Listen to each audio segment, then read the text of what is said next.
This is our first Outcomes and Omelettes kickoff session. We're going to be doing these once a month. Jade, we're very honored to have you as our first guest today. Yeah, I feel honored. We were hoping we'd learn a little bit about your personality through your omelette selection, but we know that you're plain and simple and very humble based on the choice to... I'm very humble. I'm actually on a diet, so like... For our staff, a little bit about Jade. Jade right now is a senior reporter for CNBC's Make It column. And if you're not familiar with Make It, that's a new section of CNBC dedicated to making your career and your business as impactful and successful as possible. She's interviewed and covered all sorts of incredible personalities across the world. Just a few, to name a few, Shaq. We had Tom Brady, Gronk. Just, yeah. We have a couple of Pats fans. Yeah. J-Lo, Jeff Bezos, Anna Wintour was one of your columns, right? Yeah. I didn't actually get Anna, though. I'm just going to be honest. You covered her. Yeah, I covered her. And prior to CNBC, Jade worked for Fox News, CNN, Bloomberg, CBS News, Court TV, so an incredible wealth of knowledge from across all different types of outlets. Jade began her career as an intern at Lifetime and at Hearst before Court TV, right? Mm-hmm. And she's a winner of the 2015 Genesis Award for a series of reports that you did on raising awareness for chicken abuse and other animal protection issues, which is very near and dear to our heart as a company. Oh. And Jade also was named, if you can tell, she was named one of the funniest reporters in New York in 2017. So we're going to end the session with a little stand-up routine on stage. Oh, God. The only reason I won that, I covered Trump's election at Fox, so I had so many jokes that, I had to win. You know what I mean? Like, come on, like. Humble again. And last but not least, I first heard Jade speak. It was at the Ascent conference a couple years ago. Oh, okay. And that's when I first heard about you, and I just said, we got to get you in one day whenever we bring guest speaker in. 2 years later, we're rolling out this Outcomes and Omelet session, and who better to have as our first guest than you, Wow, Jade. So, thanks, Matt. I'm so excited. Appreciate it. All right, so let's get into a little bit of your background, which is incredible. First off, before we get into your professional background, just talk to us about kind of your personal journey before you started your career, where you grew up, what your childhood was like, that sort of thing. Sure. So I'm from small town Pennsylvania. Go Eagles. Oh, no. Yeah, I knew it. All right, the session is over. Just had to get that out there. Yeah. Outside Harrisburg, which there's no point in visiting, but it's called Enola, Pennsylvania. My dad was an accountant, my mom was a nurse, and growing up I didn't really know what I wanted to do. I was kind of all over the place. If you look back in my yearbooks, like I was convinced I wanted to be like an MTV VJ, but like I had no, just because, whatever, like I was obsessed with Carson Daly. And you later worked for him, right? I loved NSYNC. Like that was like, and yeah, he was actually, I ended up interning for Carson at Last Call, so it was like a dream come true. But, I wasn't passionate about music. And, I started writing for my high school newspaper, and I played a lot of sports, and I just loved the power it had. People always in the hallway said, I liked your article, or they asked me questions, and I just thought, like, wow, this is so powerful. Like, you can, communicate with people, touch people, and you just have so much power. And that stayed with me. So when I went to college, I was completely dedicated on becoming a journalist. And, I didn't know in what field yet or things like that. I ended up winning a scholarship with from Katie Couric with the New York Women in Communications Society. Because when I moved to New York, I had no contacts. So they were my contacts winning this scholarship. And then I just interned everywhere and landed my first job at Court TV, and the rest is history. I just kept fighting and kept going after what I wanted. So it was, and I'm still, there's still a lot to go. So that's kind of just started my journey. Like, I just felt that I love talking to people and connecting with people, in that way. What was the Court TV experience like? I know you covered the O.J. Simpson trial, and I think it was Anna Nicole Vegas. Smith. Right? Yeah. So my first story out of the gate was Anna Nicole Smith's death. And I was barely, I want to say I was 21. And I was so like into the story because it had like all that dramatic, like the drama that we all love. And like, even though it was a sad story, but like I watched Dateline on Fridays and 2020 on Saturdays. I don't know about you guys, but like it's a hobby of mine. Like I love those stories, but when you're covering it, like you're there knocking on the doors, you know what I mean? Like I was going up to Larry Burkhead. I remember I had a production assistant card. Greta Van Susteren was next to him. She already locked him up. But I went up there and I was like, we'd love to have you. And they were like, I mean, who is this? Wow. But that's how I learned. If you can book and investigate those stories, the rest is cake. And being on the ground that young and going through, like my phone would die. I had no idea how to get sources. You know, in those stories, you need to know someone in investigating the story. And like no one's gonna teach you how to get a source in the police department. No one's gonna teach you how to convince someone at the most trying times of their life to come on and give you information. I mean, that's the hardest thing. And you have to learn to be compassionate, because like I always think of myself in these situations as much as like, you know, CBS News is in my ear or Court TV or all the pressures of getting the booking, getting the get, like you want to do it in a real authentic way. So like I learned that early on. If I'm going to lose it, I'm going to lose, you know, the booking, or I just want to do it right. I want to feel good about the story. And I always tell people the only reason to tell your story is the power you have to, you know, get your message across. You know, whether you are convicted of it, and I covered Casey Anthony for a year. I covered Michael Jackson's death for a year. I spent a full years on those stories where I knew everybody. I knew, like Casey Anthony went to the bar. You know who's coming around. It's, you know, they send you and like find out who you get to know people. Like, so you have to realize that these are serious stories, and try to take the sensation, like the headlines out of it, and just.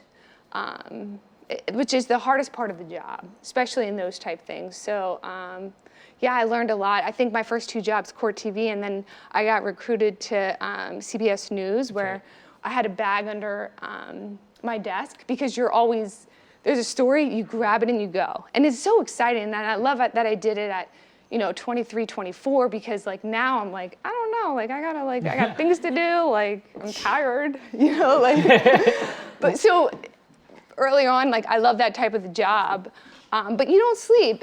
You're 100% involved in this story. The competition is tough. If you don't win that story, you're not going to go in the next one. And when you're up against Today's Show, Good Morning America, like I was at CBS News, it was the early show back then. You know, it was tough. You were like, nobody watched you, and you had to like.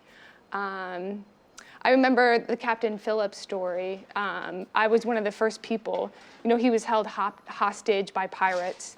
I was one of the first people inside the family home when the wife found out that her husband was the one who was held hostage. And I was like, you know, Harry Smith, and this is, you know, nothing on Harry Smith. I was like, he would love to interview you tomorrow morning to like, you know, talk about what's going on. And she's like, I don't know who Harry Smith is. And, you know, ding dong, it's like Today's Show's at the door. So like, you just have to, the competition's tough, and it's very high pace, energy packed. But I loved every second of it. Awesome. By the way, when you said you carried you had a bag under your desk at CBS News, I thought that was because you had to vomit from all the anxiety and the pressure of the deadlines. Because you learn quickly if you're sent. Captain Phillips, for example, it's Underhill, Vermont. There was only a Walmart, and it was about, I want to say 20 miles away. So that story, I didn't have my bag packed. So I had a black dress, and I wore it for 5 days in a row. Oh my God. And everyone knew, because they're like, look at this rookie. I know, but it's awesome. So you have to be prepared. So I want to get into your current role. Before we do, just one thing I wanted to ask you about, Jade, was so CNBC, CNN, Fox News, CBS News, Court TV. What are some of the main differences about working at CNBC versus some of the other outlets? In terms of cultural differences or ways you approach your job now versus some of the other networks? Yeah. Well, first, I swear I can keep a job. It's it's just, this industry, you got to bounce around, and when opportunity calls, you got to go. Absolutely. And I like to switch up what I do. So when I was down at CNN, I was working on Casey Anthony and Michael Jackson's trial. When Bloomberg kind of called and I was in the talks, I'm like, I don't know anything about business news. First of all, I thought it was the mayor's office calling me. I was like, okay. But then I was like, how exciting for me to learn something so I don't know anything about. So I took the leap, and it was exciting to walk in there kind of cold a little bit. I knew how to produce, I knew how to tell stories, I knew all this, but to go in there and learn that, and then I fell in love with business news. But to answer your question, all of them are the same after a while. I know I can get into CNN versus Fox and where are you? And people have asked me this a million times, and I'll never tell you who I'm voting for or what my stance is, because I'm just for the people. I'm gonna talk to anybody and learn their story and ask the questions that are appropriate. And I don't like this kind of are you a Republican or a Democrat? You're never gonna find that from me. That's and awesome. I don't like that we share that. And I'm not gonna share an opinion piece. Whoever, I'm just for people and for making sure we have clean water and making sure big corporate America, does the right thing. So it's that's what I care about. And you have to learn, going to Fox. At first I wasn't sure, but it was the best experience for me because I want to know what everyone's views are, and I want to try to get us all to come together. So that experience, I spent 4 years there, and I've done some of my best stories. And listen, I had some highs and lows just like I did at every network, because I go in there and I want to I'm fighting for the world. And then they're like, Kim Kardashian has a new app. And I'm like, oh, but not today. But even though secretly, yeah, I'm on Daily Mail. I'm looking at what Kim's wearing, but I don't want to cover that. Let's use it. But I understand this world of you're going to win some and you're going to lose some. And some days I'm like, God, I'm brilliant. The other days I'm like, an intern could have wrote this. And that's what you experience at all networks. So it's, they all have their own slant, but they're all the same because they're all after those clicks. Yeah. That's what the bottom line is. Yeah. So talk to us a little about your current role now at Make It. Talk to us a little bit about that and how you came about that, and what some of. Obviously, I've followed your coverage for a long time. Oh, that's so.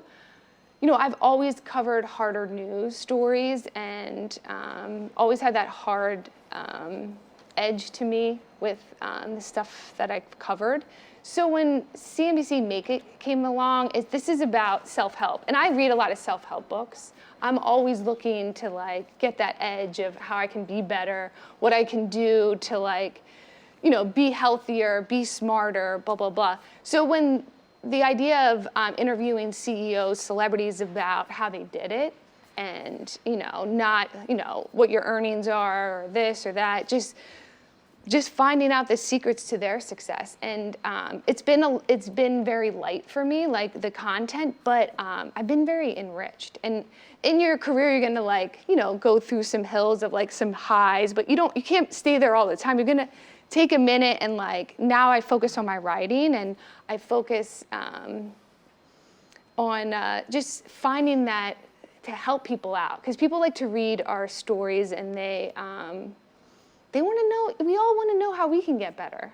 And why not ask all these executives how they did it? What's the secret? And a lot of them, surprisingly have this same formula. When I first got there, I interviewed Netflix co-founder Mark Randolph. and he started it with Reed.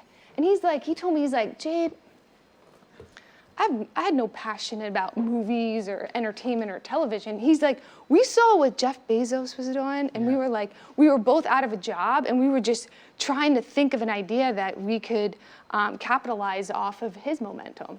He's like, he said that for months they would just think of different ideas, and it wasn't like, this was their passion. It turned into a passion, but he's like, and then we just went for it. He's like, that's what separates people. I know you guys all have ideas for your own company. Let's just be honest. It's like, you walk in here and you're like, I'm done. I'm gonna quit, and I got this idea, and or I wanna do this, but no one takes the jump, and that's what separates you from these guys. Like, I've sat down with CEOs, celebrities, every founder you can think of. They're not overly special. They just went for it. That's the bottom line. It's not like I'm really blown away that they're so brilliant, and some are, and I'm not trying to, they've accomplished a lot, and I know you started this company too. We have 50 people here who could attest. But you know what I'm saying? But I'm just saying, wouldn't you say you went for it? You were just saying how you started in your basement. Yeah. Your wife was 8 months pregnant. Yep. You just went for it. Yeah, but I'm not special at all. Yeah, so no, it's perfect. It's exactly. I'm not saying that, but I'm just saying saying you are special because you took that risk. Yeah. You know what I mean? And that's, I swear, the bottom line between everyone. With Derek Jeter, I just did a story about him. He just made it in the Baseball Hall of Fame. And, at 8 years old, he writes about in his memoir that he just walked into his parents' bedroom and was like, I want to be a Yankee. And he said that his parents were like, okay, well, let's make it happen. First, you got to get into little leagues. Then you got to do this. And he was committed from 8 until at 18 when he signed his first pro contract. And it's just, his story is he just committed to something. And he talks about striking out, and he sucked his first year. Everyone was like, go home. But that's it. That's the simple thing. And sometimes I think we forget that. There's also a great parenting lesson probably in that too. It's funny, that reminds me. So when I started our company, I was 26, and I remember going to my father, and I said, I had this idea to start this agency, and we wanted to do things a little differently than our competitors in terms of culture and data and all that stuff. And he said I was crazy, and he was like, the economy's bad. He spoke to me as a father, obviously, and he said, you have a pregnant wife. I'm about to have a granddaughter. You have a mortgage to pay. I had no money, so he thought I was crazy. And obviously, being a stubborn kid, Italian kid from New York, I started the agency a few months later against his wishes. But the second I made a decision to start the agency, which is why the Jeter story reminded me of this, he got into support mode immediately. Even though he didn't agree with the decision, he did everything he could from that point forward to support me. And he still is. 10 years later, he's been there every step of the way. And there's a good parenting lesson too in that, behind risk and every difficult decision that an entrepreneur makes, you really do need a good support system and people who kind of help you get over those walls that inevitably are gonna hit you. And I'm sure you talk to successful people all the time about that. I also learned mentors are key, because I was always kind of that girl who was I just did my own thing. I didn't want to ask anybody for help. You want to make it on your own. And but I've learned that a lot of these, they really just reach out to people. I can't remember who exactly told me, but they were like, email Diane Sawyer, ask her for advice. That's the bottom line. And I'm like, really? I'm like, Diane Sawyer's not going to answer me. They're like, no, email Diane Sawyer. You got to go to the top. You would think that she gets all these emails from people, but she really doesn't, because people are just like me, I'm not going to email Diane Sawyer, but I'm like, okay, you just need that little fire. And I learned that all their stories are similar with that. Totally. Jade, let's talk about, first off, you've met with so many successful people from all different walks. You mentioned this before, but what are some of the common traits? Have you picked up on any common traits that a lot of, successful people, whether they're in, athletes or celebrities or, in the business world, have in common? Yeah, I think they have a plan and they stick to it. I think they have a mission, whether it's whatever their goal is. Like, you know, if I want to be if you want to be the 5 best top PR firm in New York, they just constantly work on that every day. Because I think another big issue people have is we drift off. We kind of change up our idea because it's like, oh, that kind of I don't think it's working, so let me just be this. And I did that early on in my career because I'm like, oh, well, let me just bounce networks because like I'm over these guys. And then I'm like, 8 months in, I'm like, these guys are kind of the same thing. So I think we all like don't stick to the number one thing that we want, and we end up just saying, oh, well, the universe gave me this, so I should take it. You can't, obviously you have to learn to like go with the flow a little bit, but I think people just, they don't stick to that one idea, that one mission of what you really want to be, and they just kind of float, is what I've learned. And it's so true, because sometimes if I get a call for a job, I take it because I'm like, why not? And then it's like, but that's not really what I wanted. So that's when I start to drift, and that's how I'm gonna be mediocre. And like, look around you, like, there's very few people that you're like, okay, I wanna be that person. Most of your friends and family are gonna fall in this trap of living the mediocre type life. And there's nothing wrong with that. Like, I'm still not there yet, but if you really want something, you're gonna have to make sacrifices. And everyone talks about the sacrifices you have to make to really, truly become something great. And it takes complete focus.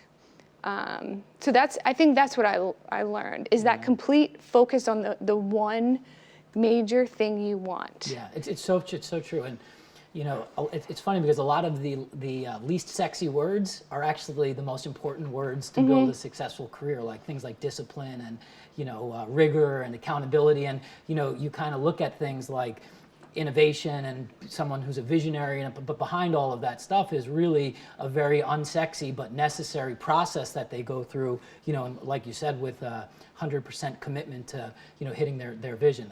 That's been at least some of our experience in terms of who we talk to. Yeah.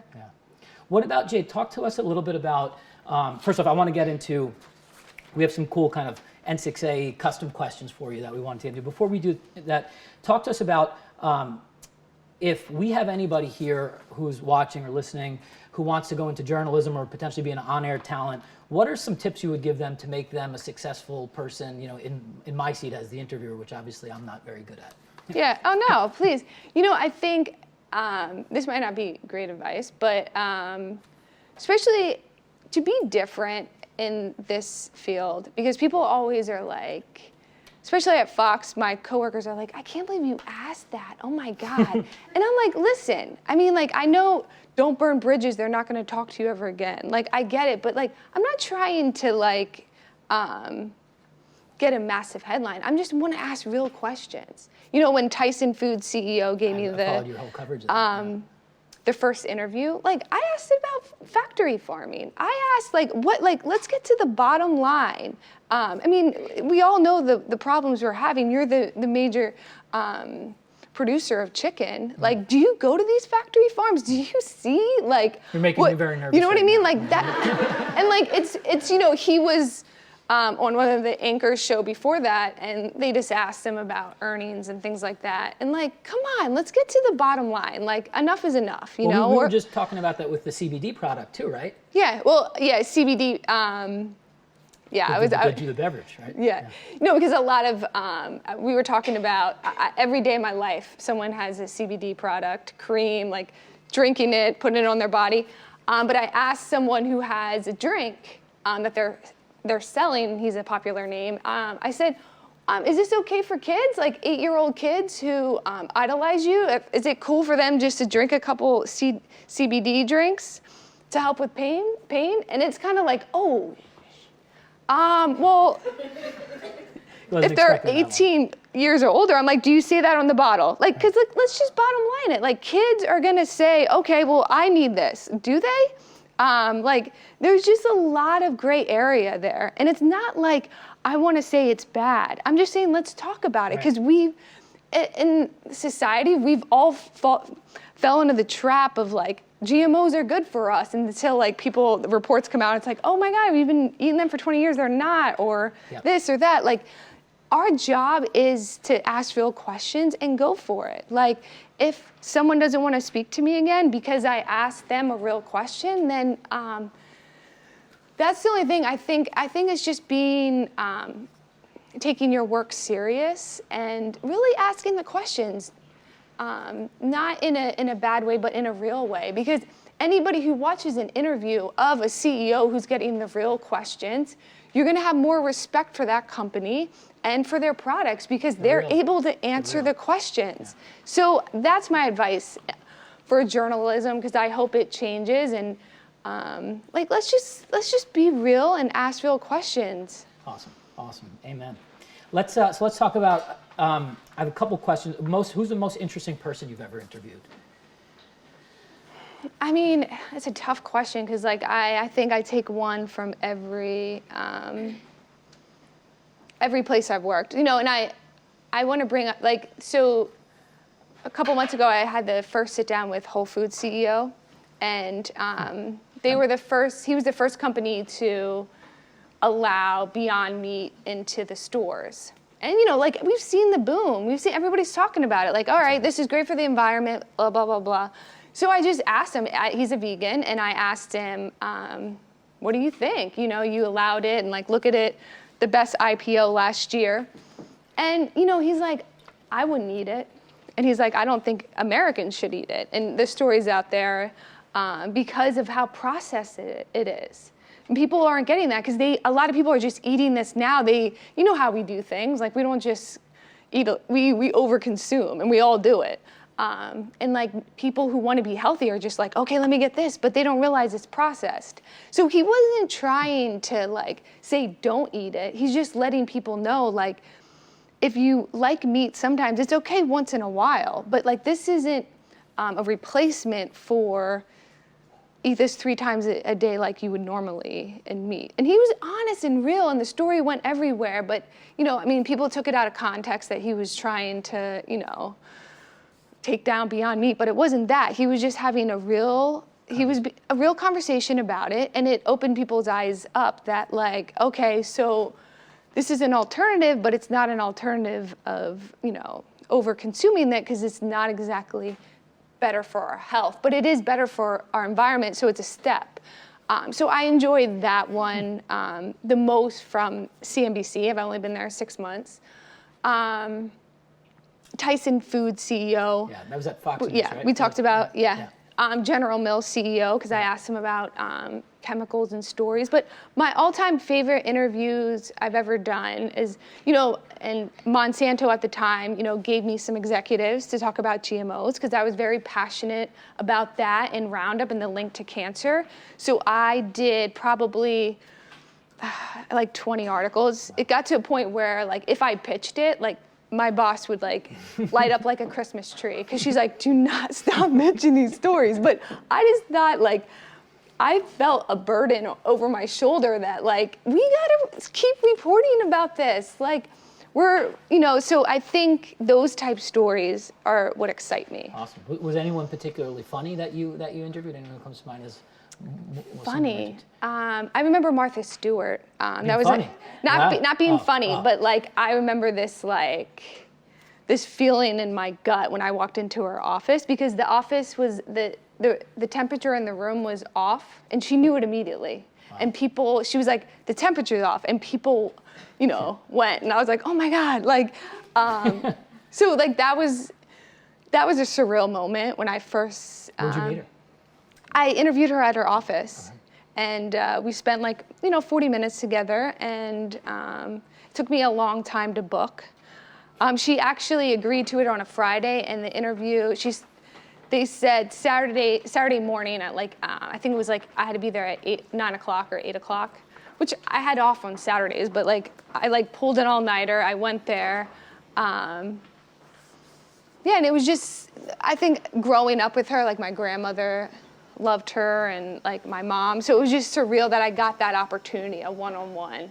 Was a kind of must surreal. Have been a great experience. Yeah, it was a surreal experience. All right. So here we have a speed round session here, lightning round session called the Outcomes round. Okay. So I wanted to ask you a couple questions, lightning speed. Which outcome or accomplishment are you most proud of in your career?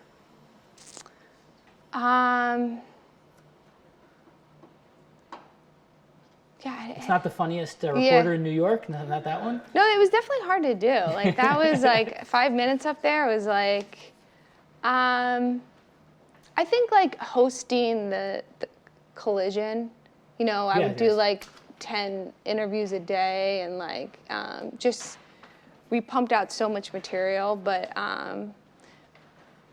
actually, you know, I think it's my work with GMOs. I'm going to be honest. That's your passion, right? Yeah, it's my passion. Awesome.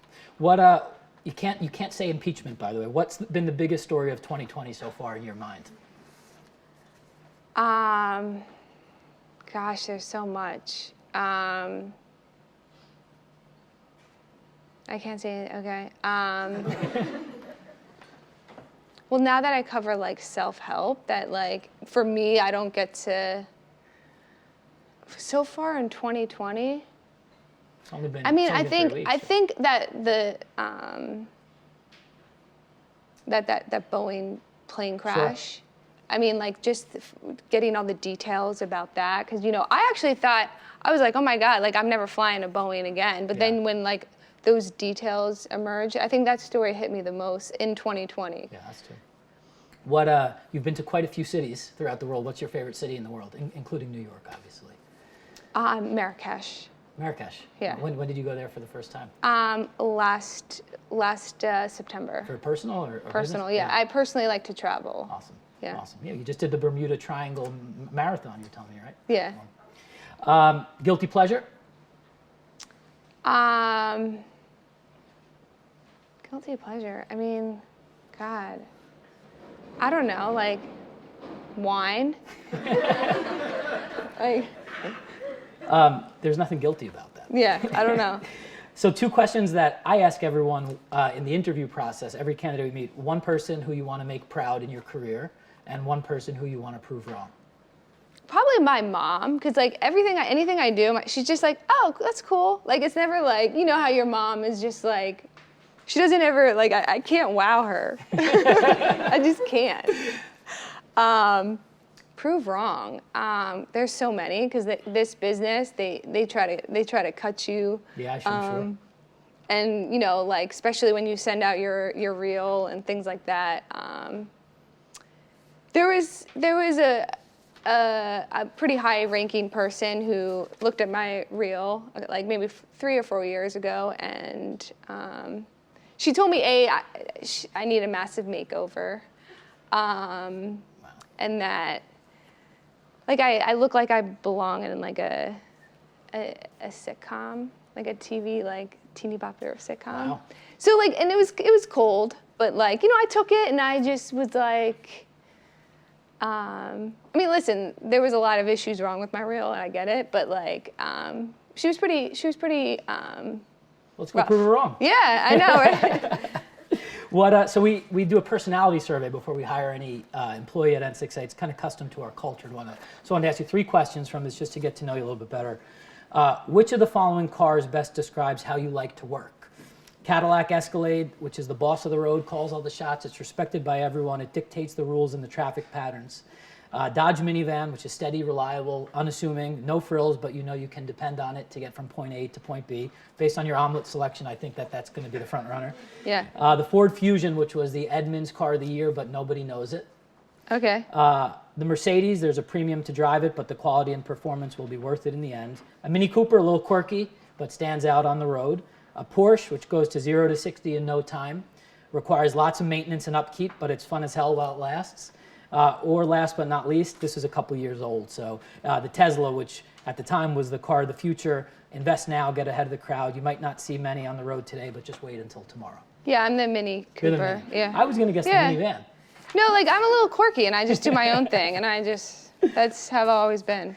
We try to ask the next question to get a sense of, especially because we have so many team members who come from all over the country and even the world sometimes, just to get a sense of how much they're going to be shocked at the cost of living in New York. So what is a fair amount to pay, in your opinion, for a dinner for 2 in Manhattan? Who's paying? Wow. I mean, let's be right. I mean, like, if it's me and, like, you know, I'm gonna go a little. Let's say we split the tab. It's you and me. We're gonna split the tab. I don't know. I think like 150. Okay.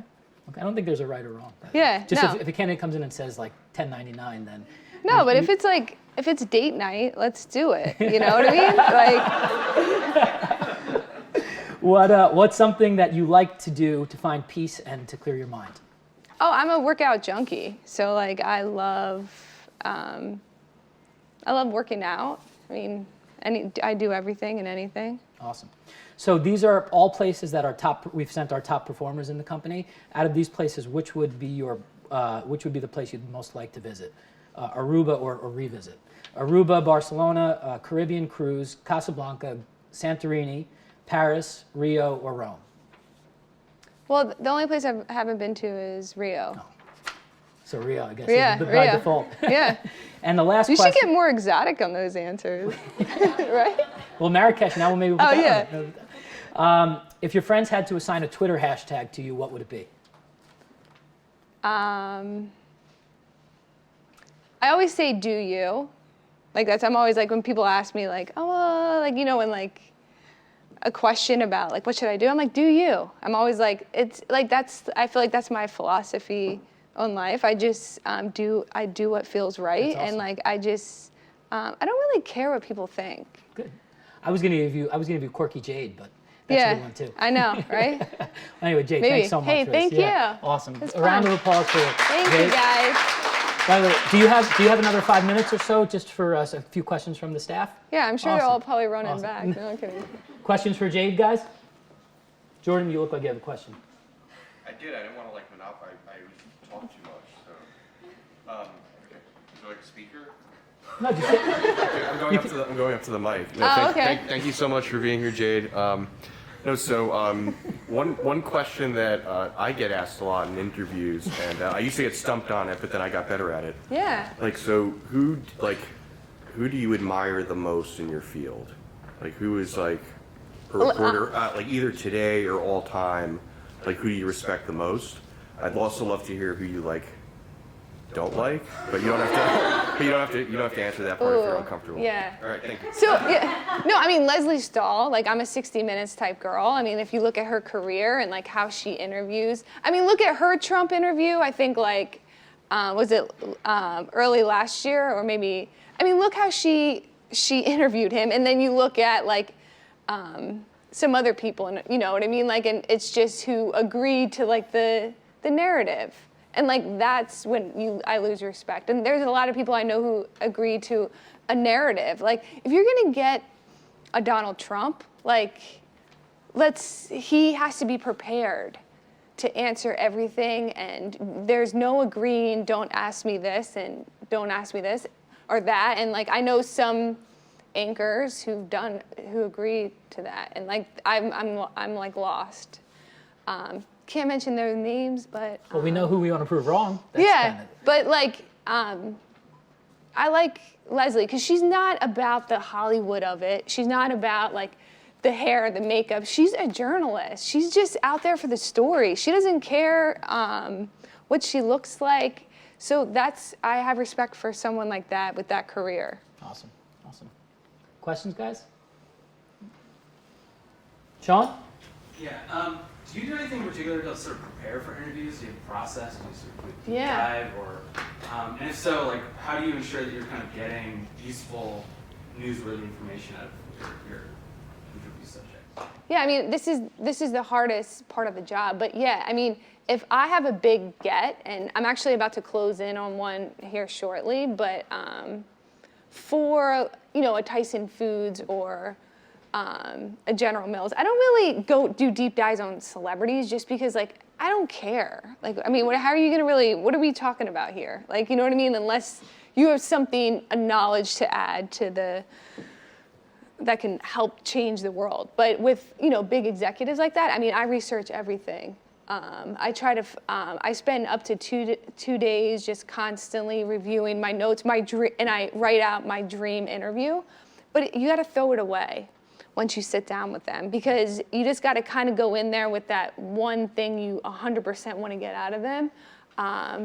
So you have to have that one question that is your non-negotiable, that I'm going to ask him about this, and I'm going to weave it in at the right time. Because every reporter, we start soft.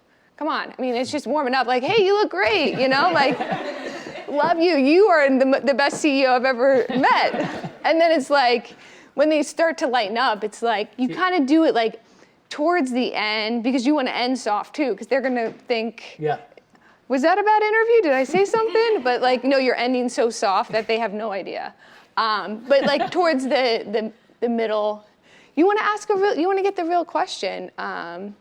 So yeah, I prep a lot, and I stick to that one thing. But I want it to be fun and real. Like, I don't want to follow, a dream interview. So, Awesome. but I'm still working at it. Some days you hit a home run, and the other days I'm just like, I feel like I'm just starting out. Yeah, awesome. I think we have time for one more. Do two more. We'll do Trisha and Danielle. Okay. Danielle, you go first. Trisha, you go. In terms of impact and public response, what's the strongest story you've ever done?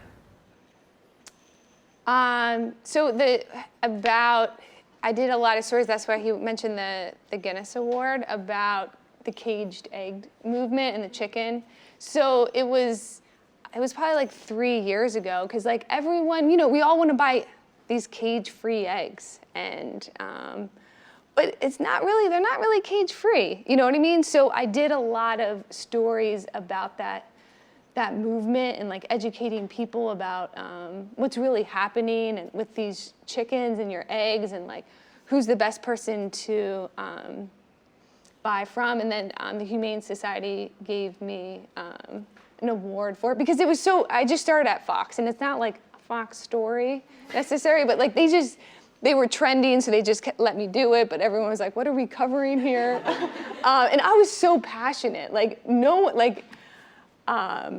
was so passionate. I remember my boyfriend came home with eggs, and he bought just like this non-organic, like the cheapest ones, and like I like exploded on him. But I'm like, but sometimes you can take it out of like, I felt bad that day, but I'm like, this is my work. Like, what are you doing? Like, did he know you were covering it? Yeah, he did, but like, he goes in and out, I think. Like, let's just be honest. But I still have so much work to do, but I remember like that one, just to be recognized, especially at the network I was at, was, I loved it.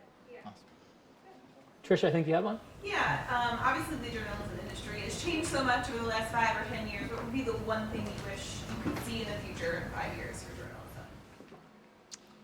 journalism? God, there's so much I'd like to see. Because like, I agree with you. Now it's like, I mean, and I know your world, because, as like the middlemen, because like, and there's a message that these clients want to get across, and like, it's so, media has become so like organized, like where we know who we're pitching the story to. We talked about kind of like the format, like, and it drives me crazy, because then it's like, let's stop pushing products on people. Like, I just got screamed at because a celebrity I interviewed who has a makeup line, or who partnered with a makeup line, I didn't link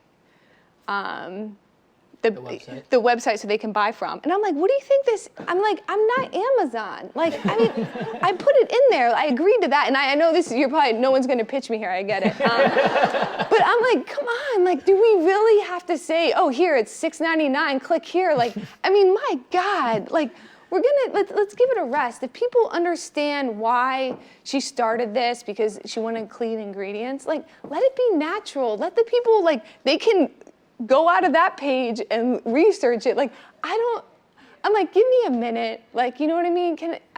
I don't know why I'm having this conversation. So like, those are the type of things where,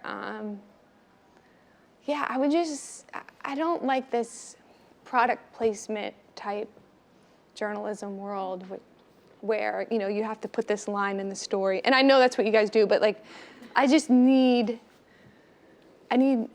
like, yeah. Let's go for it. Yeah. Let's get these opinions out of the way. Like, all these opinion articles out there of like, this is what I think Trump should do next, or this or that, or like, everyone thinks that have the answers, but the answers come. Like a good, hard news story takes a lot of work and a lot of time. And I would like to see us take time in articles, because, I mean, there's some days where I have to feed the beast, which, and do some stuff that I don't love, but I know it's a cycle. I know I'm gonna get that shot again to do the egg story. So I'm just gonna have to ride through the wave. Yeah, awesome. Well, thanks again, Jade. We really appreciate it. Thanks. You were an amazing guest for us. Thanks. By the way, we just on behalf of the company, we just got you a little something. So Oh my tickets, God, gift thank certificate you. to a local spa here in Soho.